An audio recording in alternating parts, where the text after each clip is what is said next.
And of course, the internet's a part of life. Social media is a part of life. It's a blessed part of life. But it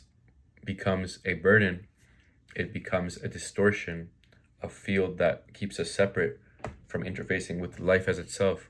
when it's constantly hovering over our life, constantly hovering over our sense of self,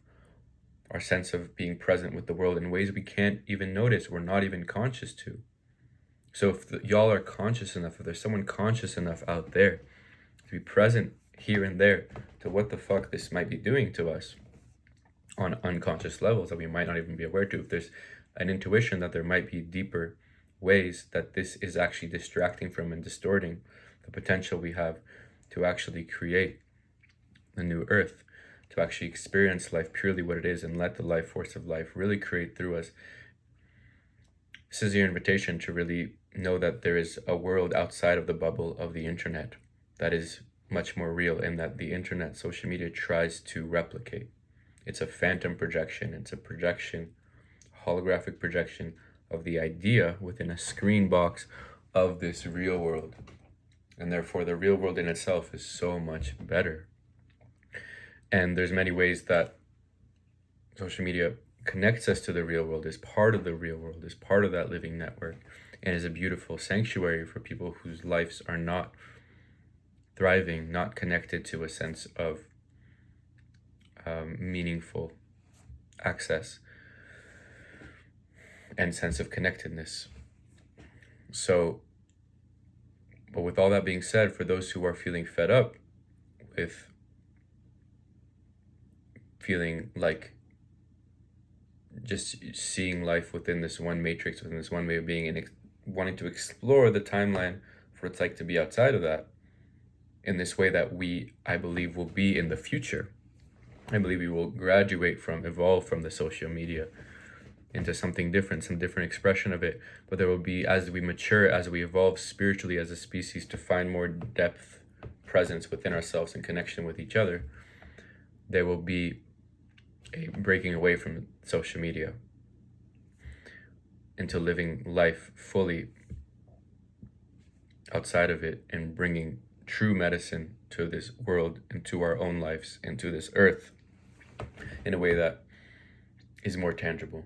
more immediate, more embodied. This is what we're here for. We're here for the embodied experience of life itself. And so social media is a good mirror, a good reminder of what life can be, but we have to know how to turn it off and then go live life the way that social media has inspired us to live it. And this is my invitation, to lean into the exploration of finding balance with using this device with balance. I think I'm not saying throwing the baby out with the bathwater. What I'm saying is, what if there was balance? And if there is an imbalance in the social media consumption, then let's balance it out with taking detoxification, taking break and space away from it to come back to it in a good way and have a relationship to the part of us that lives outside of it, to the reality that lives outside of it, that our ancestors have been thriving in to different degrees, have been living in to different degrees, and many finding the beauty of life, the preciousness of life within, for us to explore still, to us to know as the inherent evolutionary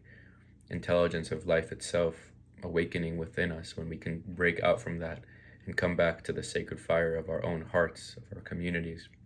of actually being together and actually remembering how beautiful this world is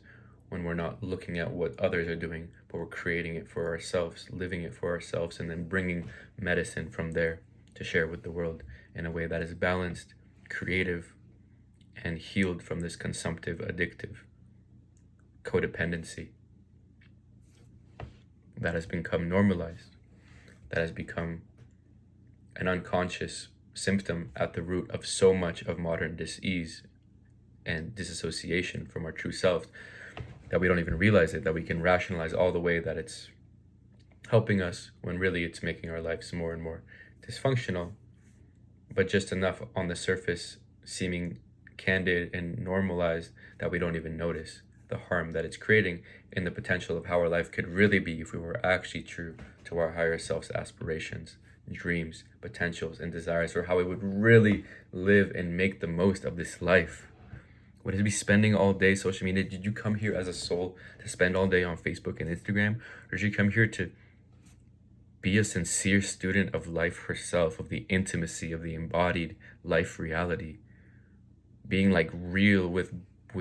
tangible books, like writing, like drawing, like making real things, making real connections with real people, with real plants, with real neighbors, with like, what did you come to Earth for? To be on this phantom reality here on social media, or did you come here to experience Earth for what she is? And where is contracting your consciousness here all day into what's going on there, and fragmenting with everyone out there and their fragmented mental ideas and projections? What did you come to Earth for? To do that?